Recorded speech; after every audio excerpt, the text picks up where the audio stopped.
this. I should not do this way again because it takes too long to switch each of these. Go live on his page. I'll go live on L. David Harris's Facebook page. I'm going to go live on Master Your Authenticity page. That's good. And then on the Master Your Authenticity YouTube page, Take Your Life Back. Yeah, we could do that. And then Facebook. Yeah, we could do that too. I think we'll probably do about 10 platforms or 12 today, sir. I think that's a good number. Where's my... All right. I think I got that. Let me know when you see it on your Facebook. I believe it's coming up now. It's there. there. You believe so?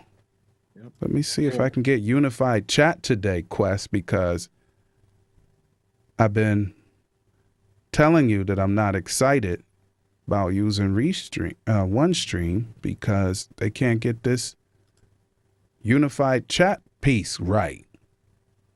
That's my problem. Take Your Life Back. Go live on that too. No worries. These are our growing pains. Mm-hmm. Yeah, y'all. So hey, I'm just making sure I send this to random extra platforms. That's why you're having to listen to me just ramble. Because I need this to go to different places. Let me see. Well, it's on my normal Facebook page, so I'll just push play on that so I can at least see the people on my normal page. Yep, I done put it up on my normal page as well. Oh, I should probably mute that. Mute. And unified chat is not working. It's not working. I don't like that. It's not working. What up, y'all? I hope you're doing well. Looks like Quest is doing well. Let me test something here. Let me see if you like this, Jay. You like that? I like that. Okay. I like that. Cool. Yeah, so you're seeing 2 quests and 2... No, you're seeing... Wow. It depends on how good your eyes are. Yeah. If you look over my left... over my left shoulder, you might be seeing like... Yeah, I see. 1,000 quests, but your eyes have to be really good to see them 1,000 times. Those endless windows. You gotta have magnifying. You know what I'm saying? Don't ask me why I have us up and my screen up over my shoulder on the TV. I think it's dope. If it's distracting you, I'm sorry. I'm feeling a little creative and bored at the same time today, so I figure I'll just put that up on the TV. The life of creators, right? Yeah, and Quest is just pushing random buttons on his studio. Hey, I'm not paying. Special ed's probably cool with you, but BMI is not cool with me. BMI is not cool with me. Us. So, all right, y'all. So here what? We are going to begin the program. Yep.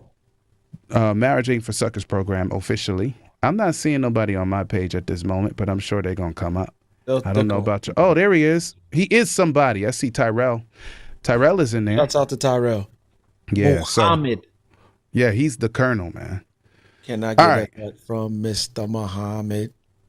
There you go. You always on a tribe. The tribe is always in your brain.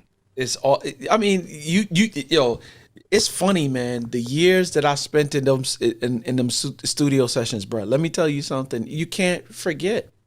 Wow. And then of course it's stuff that like really, it was music like that really moved you. I remember being in a couple of those sessions and watching Tip just pull records out of a bag and make samples and unbelievable, bro. Can I tell you what I used to experience, bro? What? So when Fife, the late Fife Dog, our brother, Malik, we were young boys because he's older than us by what, 3 years, I guess. He'd have been older than us by 3 years. So we're in elementary school, and he was talking about his aspirations to be an MC. Mm-hmm. And so before I was in grade 8, that's all I remember. Before I was in grade 8. I was not in high school yet because I didn't ride with him when I was in high school. Mm-hmm. Yeah, we used to go to the Ave, 165th Street, and go to the Music Factory. And he would go in there and, look through all the records. And of course, he's always on that freestyle flex. So, Yep. but it was just interesting as a young boy. He wasn't in grade 8 yet because we were in elementary together at the time. So he didn't reach grade 9 yet. And he was already on that. All right. He wrote it in the yearbook. Go back if anybody has a Linden School yearbook, and they say what you I want got it right under my desk. up. I never even read it. I never even read that. That's Look in his yearbook. I think when he was graduating, they asked him what you want to be when you grow up, and he was like, I want to be a rapper like Run DMC or something like that. It was something where he made reference to being a rapper like Run DMC. Y'all think I'm playing? I got the 1985 joint, B. That's under my crazy. desk. That's anyway, crazy. I so got distracted by that. But yeah, I'm in the. Was that when the dude graduated? Look at that. I'm not playing with y'all, man. 1985. Crazy. Reminisce. 85, bro. It's in my under my desk right now. Anyway, whatever that year was that he graduated, he's 89. What do you want to be? A rapper like Run DMC. He wrote it in there. Grade 4. So, of course, I got just sidetracked and distracted. It's time for me to do that once in a while. Yep. But I'm looking for this. Who graduated? Famous. Oh my goodness, man! This is. I'm just gonna give y'all 1 second. Mascella. I think he was in that same class with Mascella and them. Yep. There's one with Tip. Jolie. Because Tip went there for a while too. What you mean for a while, bro? Right next to Oliver Giddens. Bro, Tip's mother, Mrs. Davis. John Davis. Davis. Yep. She worked in our elementary school, and when I went to August Martin, she worked security at Martin. Yep. When me and Dino went to Martin. Yep. Yeah. Yep. Anyway, I guess we could come off memory lane because I'm looking at this like, oh wow, yeah. Yep. Yeah, so it would have probably been like 84. Yep. Because the younger cats, this Jolie and them class in this, they were graduating. So it would have been like 84. I had to pull that one out.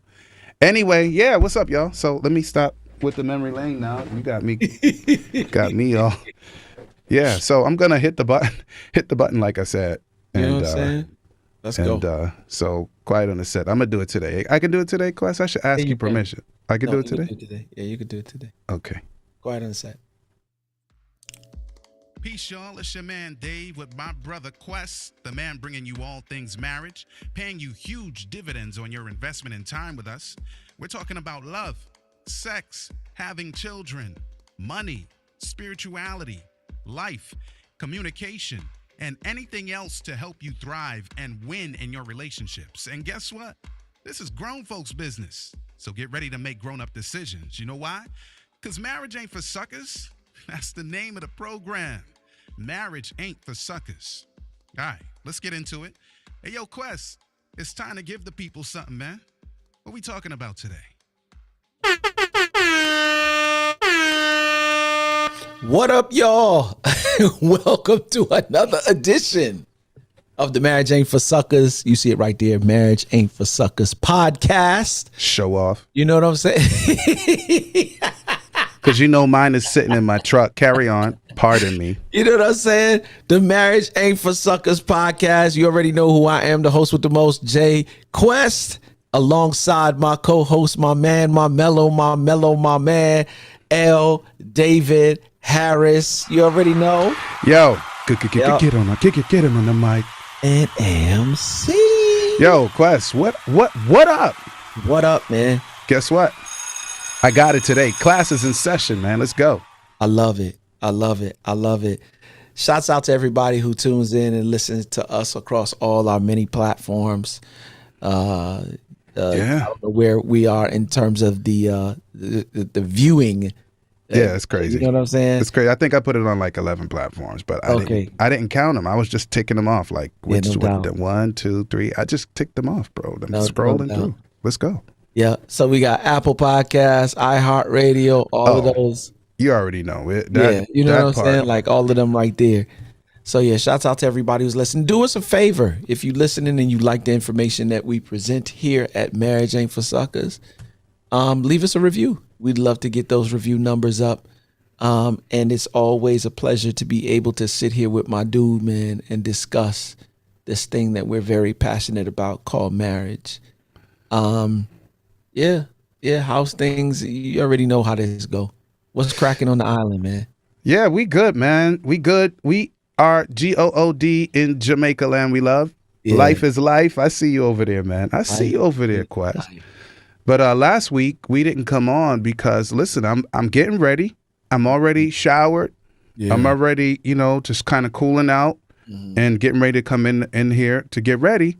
And notice that we don't have no water. So I had to actually, since the plumber couldn't be found, I had to be the plumber. Oh, wow. So that's why we were not on, because it was an emergency, because the water was not going to come on. If it didn't come then, we wouldn't have had water. And so I had to make sure that we had water. Well, I don't have to worry about that kind of stuff, but we do. No, we don't really have that issue. But I'll tell you what we don't have as well. We don't have that sunshine. I mean, we do, but it's different when you It's down, a different kind of sunshine. It hit down different. that part. And we got blue skies, but it's not that blue skies down there. That hit different too. And we got clouds, but they don't. Yeah, they hit different down here. Even right? the clouds hit different. They hit different down there. And more importantly, we don't have 80-something degree weather during the wintertime. And 90 something and all 100 something during the. I don't even doubt it's 100. It's hot, but the breeze, the way that it blows.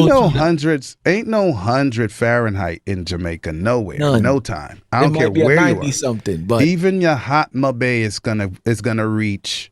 Yeah. I guess you could get to you could get to 36, but that's a strange. I got to speak it the way we speak it, sir. Yeah. I can't use your Fahrenheits. Yeah, you can't use Celsius. Y'all look it up. But like when we got in the vehicle this morning, it was 21 degrees, man. 21, not Fahrenheit, It's 21 Celsius. degrees Celsius. And I don't even live way up where you can see your breath certain times a year, some of these hills. But yeah. so right now it's probably I'm guessing about 30 by now. Yeah. So it's pretty warm and nice. Unbelievable. Don't be mad. Just Hey, get on not the to plane. mention we don't have the beaches. We don't have the rivers. Well, you got rivers. We got rivers, but they're not. Come on. The It hits beaches. different. The beaches. There's no beach in America except if you include that great state of Hawaii. Yeah. Of course. Yeah. I don't know how Cali go because I ain't never been there. Yeah. And I guess if you go to the United States Virgin Islands, then you got something real good going on over there. I've been there a few times. Come on. I'm But, just saying yeah. the islands, period. But Florida's not going to cut it for this one. Florida not gonna cut it. You know what No I'm diss to Florida. saying? Like shout So- to the Florida people. Oh, I mean, no disrespect, but I'm just saying it's not Jamaica land. You know what I'm saying? It's like it's not. Okay, before we vex all of the rest of the people listening, I guess we can get off of my subject and move on to more substantial topics, since we are here talking about marriage.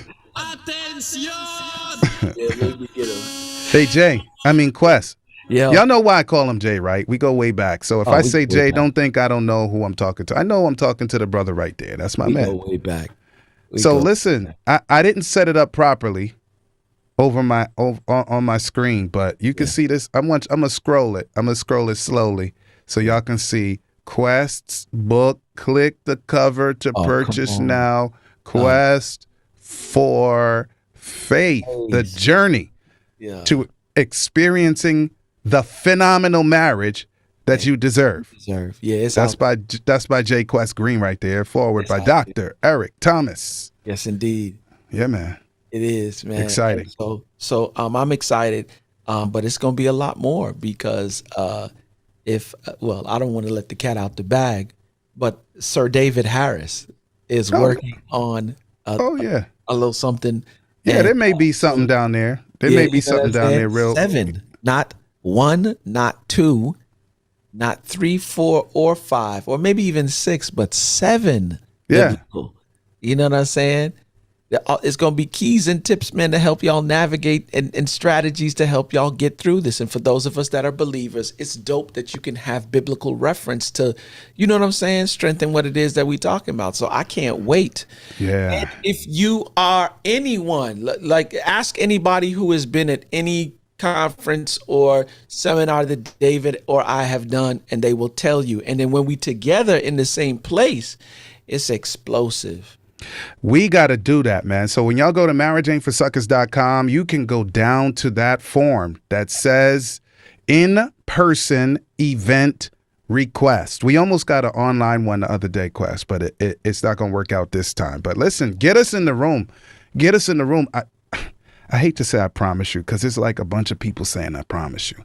Well, listen. here's the funny thing, D. I just did South Atlantic's married lovers retreat, and there was about 300 to 400 people in the room.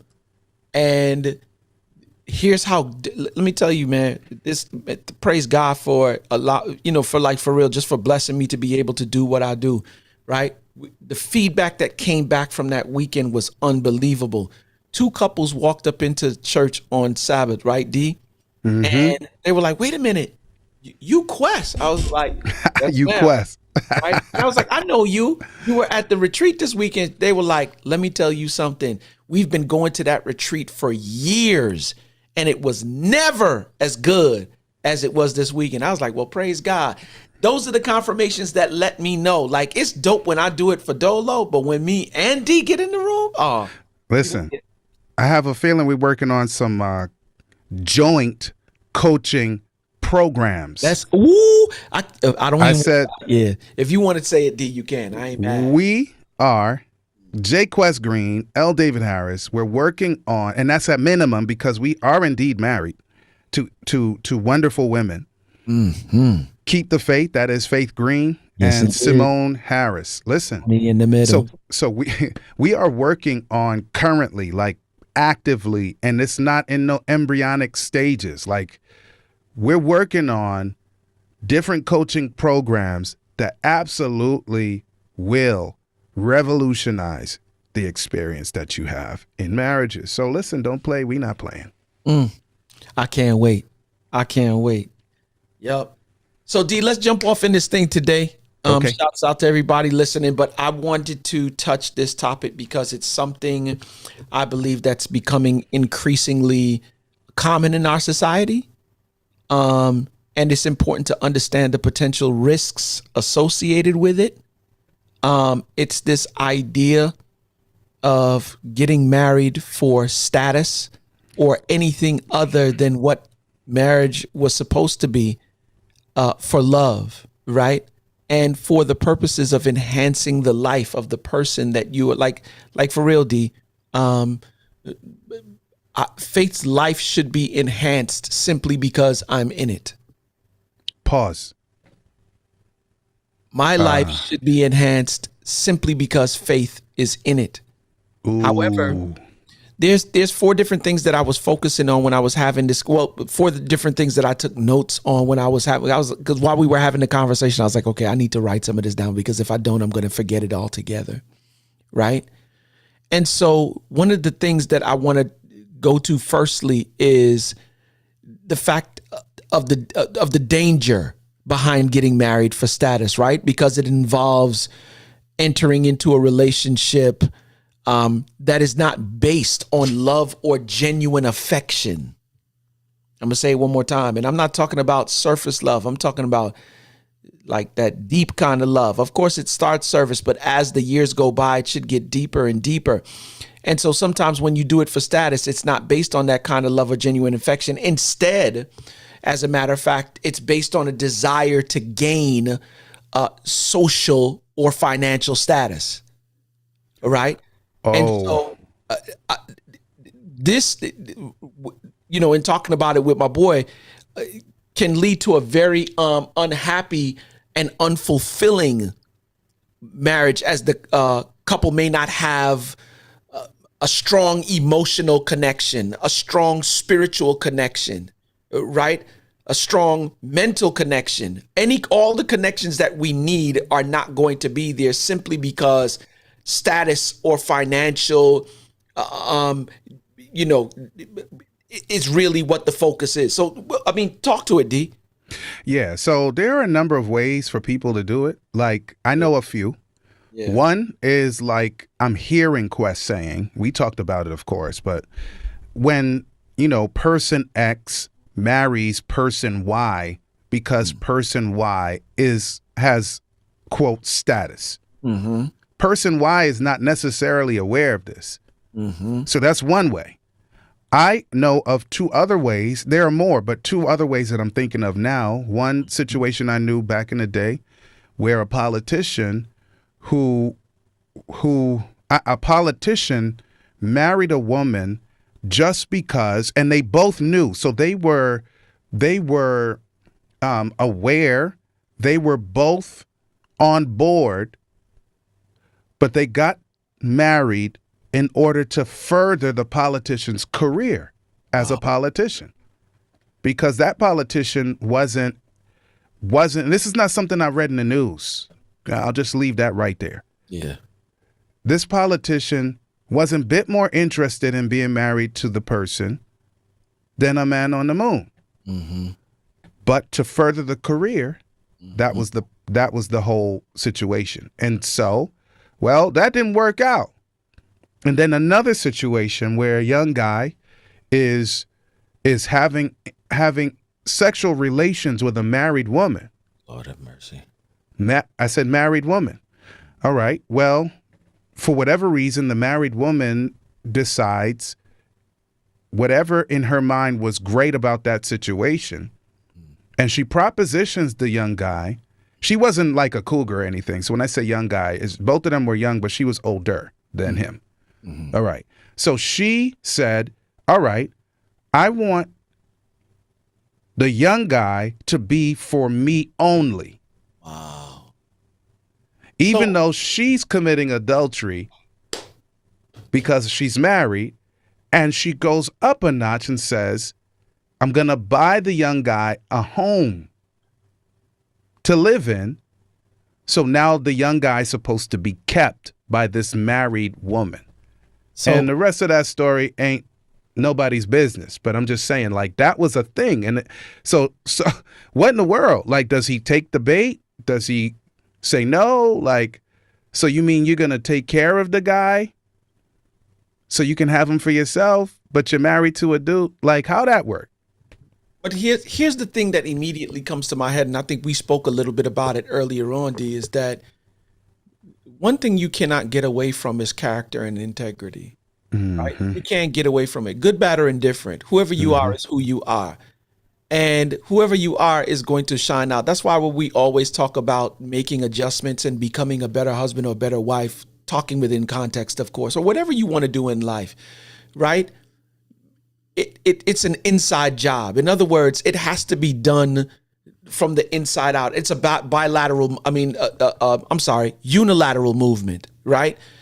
Why? Because your outside is only as good as who you are on the inside. You can act right for the particular purpose. This is why the assessment is so dope, because it's who you are naturally versus who you are when you're adapting. Here's the funny thing. You know what they say about adapting to any situation. If it's not who you naturally are and you're adapting and you stay in that place for too long, you are going to be stressed out and ineffective. Can I just add a little bonus on that one? Please. So you and I, we talk about natural, like that's who I am when I wake up in the middle of the night. You kick my cage, I wake up and I'm like, whoa, I'm awake. That's who I am regardless when nobody's watching. When I perceive or whatever that somebody's observing me, then I might get into my adaptive range. Mm-hmm. Got that. But if it goes too far, Quest, we don't talk about this too much. Yep. We can get to maladaptive. Now we're in the psych books. So if I'm keeping up airs for whatever reason, I am doing what I think needs to be done because person or people X or Y are observing me. And I feel like because there's some other trigger, there's some other negative situation going on, there's something that's causing me to feel like I need to be more like somebody else. Yes. Sometimes it gets so exhausting, then I turn to the bottle because I'm an imposter now. I may turn to some kind of illicit relationship. You're I may exhausted. cut myself. I may decide that I want to jump off of something because I've adapted to the point and not gone back to the who I am authentically, that I'm using inebriants, I'm using all kinds of other things to be to shut the voice off in my head, to whatever I got to do, because I need to be this person that I'm not. So I'm gonna do whatever I can, and that always ends in tragedy. I promise you, it does. Just to be in that place and space is exhausting. You Yes, ever it been is. to the you ever been to the point of exhaustion where you just like delirious? You just Full dopamine dump. I've been there, bro. bruh. I've been there. Been Yeah. so tired that I almost want to cry. Yeah. You feel me? So imagine what happens when you're doing that. So when when you were talking to that situation a while ago, I was like, okay, cool. You fronting, and if you do that, and you choose to marry somebody, right? Once again, when you marry somebody, you're marrying someone who is a reflection of who you are spiritually. That's really and truly, unless you are.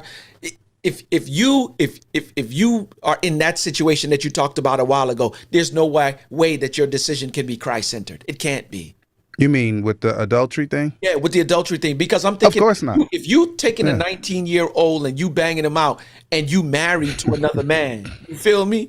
Like you trying to rock my man world, and you married to another man, and you telling the 19-year-old that, listen, you can only be loyal to me. In other words, like you it's only for me while I got a husband. Like, And then leverage that thing and put property on it. You get come to be in a on. house that Come that on. that So no. if that's who you are in your spirit, and you married this dude, right?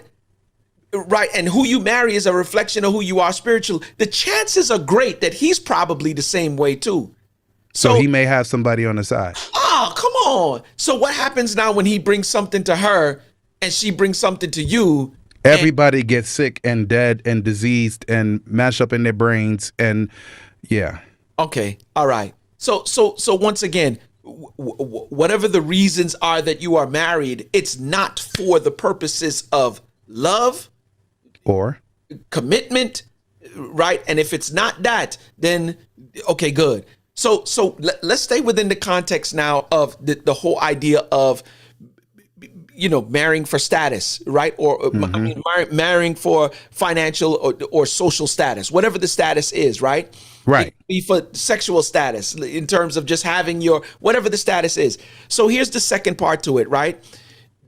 The second part that I was taking notes on is that the first one we said it can be dangerous, right? But here's another reason. Married for status can lead to financial difficulties, right? Because in many cases, one person may be marrying someone with a higher financial status in order to benefit from that person's wealth, right? And that can lead to what we said, a financial dependence, as the person who is marrying for status may not be able to support themselves, right, without their partner's money. So right. it can lead to feelings of resentment and can cause a great deal of stress in the relationship. Why?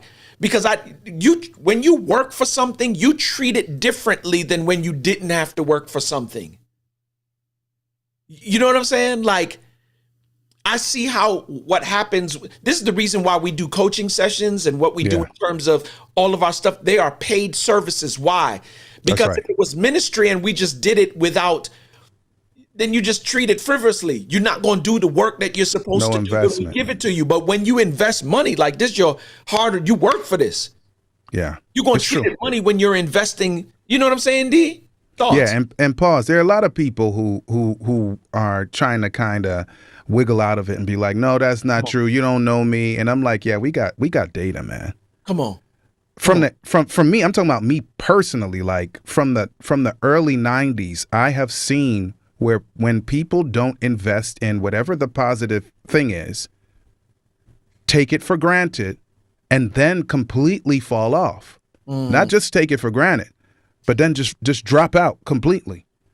And so investing where your time is concerned, your energy is concerned, your finances are concerned, to get our marriages right side up is key. It's Right. key. And so, yeah, there are people who do it for status. And one of my brothers, man, his name is Michael. And I never even really thought about it. And I'm ashamed that I never thought about it. Because, some people say that basically if you're wealthy, then it's sinful. Or somehow if you have little finances, that somehow that's honorable. And I'm like, that's not in the Bible. But hear what? There was a wealthy dude who was holy. His name was Job. Yep. And my brother Michael said, Job lost it all in one day. One day, bruh. And he was holy. So you can't even say, oh, because he did something wrong. Oh, because he's a shyster. Oh, because he's a scammer, a criminal. It caught up to him. No. So if you marry Job, or if there's a female version of a Job and the dude marries her because of all of the lands, all of the other properties, and the favor, and then in 1 day, 2 days, 10 days, you lose it. What happens to your sham of a marriage? Come on. I said sham of a marriage. Sham. I like that. Attention! I like that word. Sham. You see? And so, and I know of another situation. Boy, I need to just really stop talking about these things. But, okay, boy, I have to be careful with this one. So I know of people who were high wage earners, mega, okay? Married, presumably for the right reasons. Right. But one of the people would have this habit of transitioning to even higher status. And I don't mean it in any negative way. I'm talking about this is not good enough, and I can't be any more specific, but we're moving on up. They started high, both. But whenever the one who would move up, and there may be a quick break or a quick lull, then the other one talking about divorce. Every single time. That's crazy. And I'm thinking, well, what in the world causes this? And it was predictable. It wasn't like because one of the spouses just had this habit of moving up the ladder. It didn't matter if it's $1 million today, tomorrow, or no, that's exaggerated. $1 million today, in 2 years' time, it needs to be 3 million. So there may be a break at the end of the 3 years where it's just like, all right, for the next 6 months, I'm chasing that 3. And so, oh yeah, hit a bump. But always get to the 3. And then the next time it's 6. But in those little breaks, then the spouse is like, I'm out. I can't do this no more. And it's like, what? Where did you get this? I can't do this no more stuff from? Dr. Dre, Elon Musk, Bill Gates, Peyton. Right. Is that a sport? That's a sports person? Peyton? Dude, quarterback for the Peyton Manning. Okay. Quarterback for Tampa Bay. Okay. Married to the model, but he couldn't leave football alone. And he got the wife said he walks around the house with concussions. And she was like, yo, when the question to the same thing that if it was 1 million now, 3 million, 6 million, when is enough? Boy. And if enough is not enough on the lower levels, then enough can never be enough on the higher levels, right? Yeah. Which all right. So let me put this piece in there. One of the other reasons why status can also be dangerous is because when you're marrying for status, of course, is because it can lead to social isolation. You just don't fit in. Right? If a person is marrying someone, D, for their status, right? They can be entering into a relationship with someone who is not compatible with them socially or culturally. And that can lead to a lack of common interests, values, which, of course, at the end of the day, leads to social isolation and loneliness. So look at all of these Yeah. different areas. Speak to it, D. Yeah, so I'm thinking like I live in Jamaica for those who came on late, right? So for different reasons, because of my upbringing, I fit in the ghetto scene. I didn't grow up in the ghetto, but I did grow up in the hood. They're related, but they're not identical. Right, So I can move in any hood, any ghetto, right. right? But because unfortunately of some factors, I'll just leave it like that. I really don't feel like arguing about it. But some factors, I automatically quote fit in to the so-called upper echelon in Jamaica. Right? Okay. But that's external. Yep. I don't actually, from an intellectual, spiritual perspective, I literally don't fit in with the people who are in those circles for a number of reasons. They don't think like because I do. when I go into those circles here, I'm just so ready. I'm itching, ready to get out. Like I just need to go somewhere else because I literally don't fit in.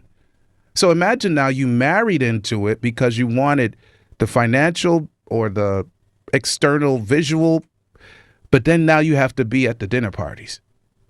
And they talking about stuff that is not even You remotely. and I'll keep it in my context just because I have one. You're in Jamaica, but there are schools. There's a school in particular that is based on a U.S. system, and they're charging $20,000-$30,000 US dollars per student per year. That's crazy. To go to school in one of the better K-12 educational systems in this hemisphere. And here's the funny thing: they're doing this on U.S. It's in Jamaica, bro. That's what I'm trying to say. That's what I'm trying it's to based tell on you. the U.S. thing. And do you know how many eons ahead they are? Because when it comes to math, when it comes to It's not even right. okay, So my point about by even bringing it up is when you step into that zone, though, the people are different. And I don't mean it negatively. I'm just saying you have to decide, are you adjoining yourself to someone, something you're not, for whatever the outcome you're expecting, and then you realize, you know what, I don't like. I've seen movies back in the day where people did that, and it just don't fit. It just doesn't line up, right? Like when I was young, I had one uncle in Brooklyn. He grew up. He was born in the 30s, but he made it. Somehow he made it, man. He was in the funeral business, and he also was a nurse anesthetist. So he was a millionaire in the 90s, early 90s. He had made it. Well, I went out with him one time as a young boy. We hadn't made it. I dropped a knife at the restaurant, and I was about to pick it up, and he stopped me. He said, they got people for that. Well, I don't fit into that. I love my uncle, but when I was about to pick up the knife, he said they got people for that. I don't understand people for me picking up what I dropped. You see what I'm saying? yep. And worse, if the people who are in that society recognize that the spouse is not about that life, and then they start berating the spouse, disrespecting the spouse, Yep. and demonstrating how you just literally do not belong in our space. Yo, Now you got a problem, Houston. you know what I just thought about when you said that? Uh-huh. You are a believer. You live life according to a certain standard. Values. One area in terms of you, some way, somehow, you focused on what you didn't have versus what you did have. And this person has that financial piece. They drive nice and you like that. You know what I'm saying? They live nice and you like that. You know what I'm saying? They go to all the prestigious events and you like that. And for whatever reason, you get caught up in that. That's that one part. This is how one bad apple can spoil the whole bunch. Indeed. You know what I'm saying? So you have all of this bucket of apples that are of good fruit, and you got this one thing where you focus on that status boy, and you are now moving in those same places, but the conversations that they have and the integrity and the morality of how they get their finances is not one that is in. And before you know it, everything that was good to you and for you now has you in a position where you done trashed the whole lifestyle that you had. And your chances are greater that you could have achieved that on your own rather than attaching yourself to someone in order to achieve it if you just did it God's way from the jump. So being disingenuous really doesn't win. It don't. And it just really doesn't matter which direction you go with it. We were talking about people doing it for status. There are people who do it in the reverse because for some reason they got that missionary mindset. And I don't mean it in a positive way. I'm talking about the stereotypical missionary mindset where they go somewhere and they call themselves fitting in and they go find a hut somewhere. And I mean this literally. And they say that they are, what did they say? They're mixing in with the natives. But really they're disrespecting the people who were there by saying that you had to, quote, lower themselves in order to fit in with people who were quite fine before you got there. Lord have mercy. You see what I'm saying? So I don't care how you flip it, mix it, twist it, and then this same person now marries someone that's, quote, one of the natives. And, you know, yeah, I married a little, I've heard these words, bro. I married a little girl from fill in the blank place. Like your former president would have said a S-hole country. Yep. And then, and I'm like, who can say that? And they say it. The people who say stuff like that just say it without even thinking that maybe there's something wrong with it. It doesn't even occur. Like there's something wrong with me flipping what I consider status upside down because I'm giving her a come up in this S-hole country. And it's so quaint. It's not quaint. It's rich in resources. That's it. It was doing just fine before you got there. That's it. That's it. You see, so no matter how you spin or cut or flip this thing, it does not work out good in the end. So here's the last one before we get out of here, right? In many cases, right, the person who is marrying for status may be entering into a relationship with someone who is not trustworthy or genuine, right? This can lead to emotional, we spoke about it before, physical, mental abuse, right? Where because you've entered into the marriage covenant can be very difficult to escape from. Real talk. Yeah, it's leverage. It's a leveraging tool for the abuser. Absolutely. Yeah. And if here's the funny thing, if they off and they got dough, just same situation that you were talking about before, or I introduced when I was thinking about it. Now you're in trouble because they can use their money now to keep you right where you at, or make life a living hell for you. I've seen this over and over again, unfortunately. Yeah, I even because wrote they feel. You just said it a while. Sorry, D. You said it a while ago. You have that mentality where you married somebody from this little country, right? And now because I gave you what you needed for the come up, they. Sometimes if the morals, if the character, if the integrity is not right, they take on the mindset, I own you. Yeah, that chattel concept is just so evil. So evil, man. So the blessing is God has created all of us to be free moral agents, never to be manipulated or controlled in our minds by another mind.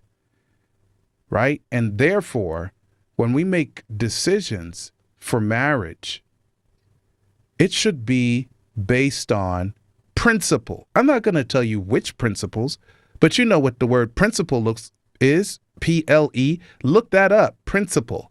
Yep. And if it's based on principle, then you win. If you happen to marry into what people consider to be status, whatever that means, that's quite fine if the basis, the foundation of the marriage is principled. No problem.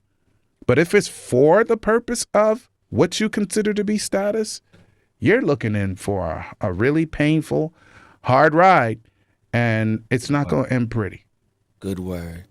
So I'm going to say this piece before we jump out of here, because I think it's important, and you say it at the close of every episode, right? When we do the outro.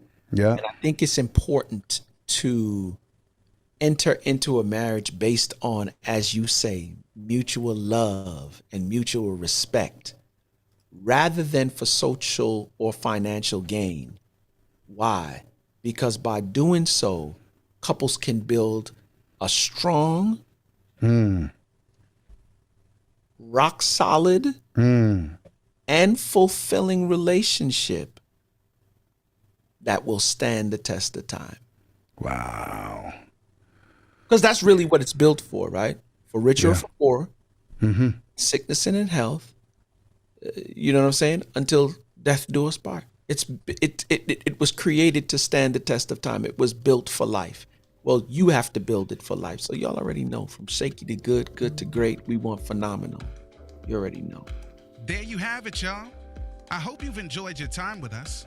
Marriage is about mutual love and mutual respect, and it works for those willing to make it work. Real talk, our spouses are treasured jewels given to us to make life better. And the sooner we learn to value one another will be the sooner we become the absolute best versions of ourselves we can be. Until next time, peace.